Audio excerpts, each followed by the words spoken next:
قال بعض السلف: من خاف الله خافه كل شيء، ومن لم يخف الله أخافه الله من كل شيء.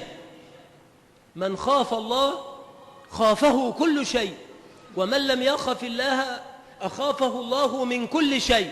ولذلك كان السلف رحمة الله عليه لما حققوا التوحيد لا يرهبون أحدا، لا يرهبون إلا الله.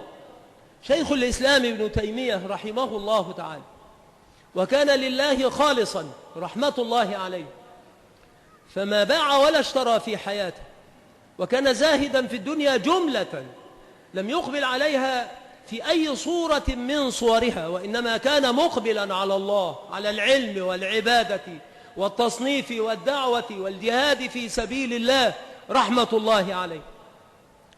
لما أراد الفقهاء في دمشق أن يذهبوا مع الأعيان للقاء غازان، وكان ملكا للتتار، ذهب معهم شيخ الإسلام رحمه الله، فساروا معا حتى كانوا عند غازان، وكان جبارا متسلطا ومعه حاشية مجرمة، وكان قد أعلن الإسلام ظاهرا.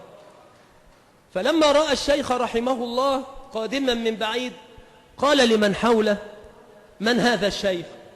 فقالوا: فلان، وذكروا له من حاله، لأن وصف حاله كان منطبقا على حقيقة قلبه.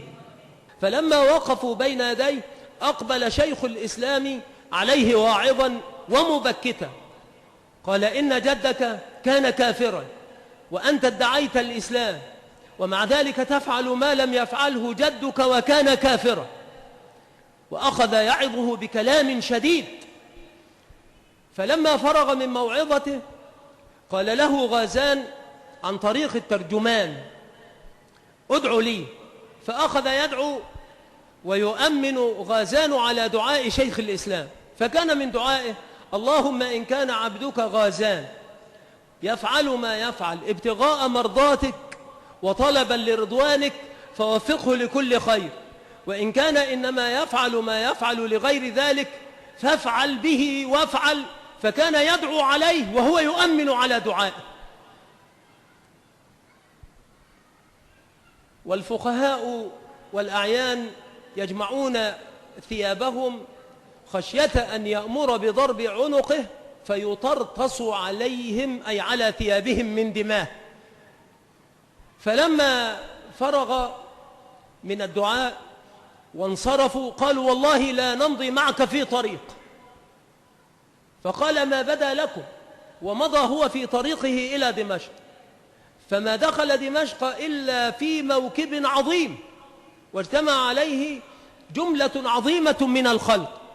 وأما الفقهاء ومن كان معهم ممن خافوا غازان أكثر من خوف الرحيم الرحمن، فإن هؤلاء لما كانوا في بعض الطريق طلع عليهم اللصوص فشلحوهم، هكذا النص، فشلحوهم وأخذوا ما كان معهم، فما دخلوا دمشق إلا شبه عراه. وأما شيخ الإسلام فدخل في موكب ولا كمواكب الملوك. فإذا خاف الإنسان ربه تبارك وتعالى أخاف الله منه كل شيء، وأما إذا لم يخف الله تبارك وتعالى أخافه الله من كل شيء، حتى من ظله.